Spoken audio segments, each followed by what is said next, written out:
Good evening and welcome to Tucker Carlson. 53-year-old father of four, Tucker Carlson, is a US talk show host sensation. Get rid of fossil fuels? Yeah, what then? Well, starvation, poverty, societal collapse. Since first airing on Fox News in 2016, his show, Tucker Carlson Tonight, is one of the most watched pay TV news programs of all time. Today, it draws a nightly audience of around 3.2 million Americans. For 1 hour each weeknight, playing to a highly conservative, mainly white audience, Carlson delights in angrying up viewers' blood. They're high on government-endorsed weed. Smoke some more. It's good for you. I think Tucker Carlson is an extraordinary communicator. He is a provocateur. He provokes discussion, provokes anger, and part of his shtick is he is a bully. What about vindictive moron? Is that true? Well, we did a little research, and it turns out, yeah, it's true. He's anti-abortion, makes baffling excuses for mass shooters, and is scathing of the Black Lives Matter movement. But it is definitely not about Black lives. And remember that when they come for you. He speaks down to women. I gotta go. You should stick to the thigh-high boots. You're better at that. Lauren, thanks for joining us. You're a sec.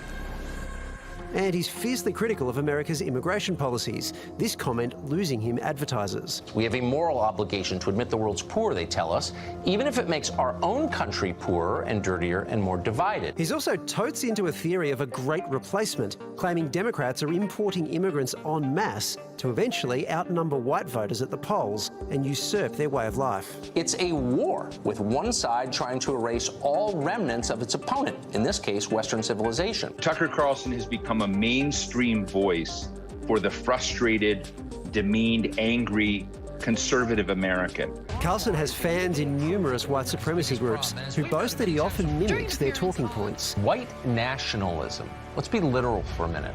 What is that? Carlson, however, denies any affinity for such ideologies. If you, for whatever reason, want to claim that I'm some racist, I don't know what to say to you. A lot of Tucker Carlson's audience is in rural America, white working class America, and they have a disproportionate impact given our electoral system on American politics. Tucker Carlson. People, they want to know what he's saying. On July 15, Carlson gave the keynote address at the Family Leadership Summit in Des Moines, Iowa, an address many felt was a low-key presidential campaign launch in a conservative heartland. That is true. He spoke about his love for fossil fuels. Cheap fossil fuels. That's like why we're rich. He dunked on abortion. I'm proud of my abortion. Yeah, no, you're not. And took potshots at transgender athletes. I'm not really sure if I'm a boy or a girl. Okay. Most importantly, he declared the 2024 presidential race wide open. Coming election, which is to say the 2024 cycle, is one of those weird moments where there's, as of right now, a pretty much open field. So basically, nobody has an ironclad claim on either side to the nomination. No one could say, it's mine. All the things that he said sounded as if he was running for president. And while he has not come out and said, I am running for president, he is definitely, in the eyes of all the observers, flirting with it. Carlson has publicly denied any interest in a run at the Oval Office. Are you running for president? Oh, God, come on. Yeah, I'll be running for... That seems like a fun job. I can't. No. I mean, I guess if, I was the last person on earth who could do it. And some former Fox colleagues aren't optimistic. There isn't a chance in hell. But having previously been encouraged to run for the top job by Republican donors in 2020, his recent speech has certainly got the world wondering. Tucker Carlson could come in as a Republican nominee, and right now, guess what? The Democrats are in disarray. A compelling, well-organized, smart campaign, even by someone who flirts with white nationalists, could win an election. I'm not running. Yeah, I don't want to belabor that one. Yeah, folks, he's a talk show host. I'm kind of nostalgic for the time when the Republicans said that Barack Obama wasn't a fit candidate for the presidency because he was only a senator.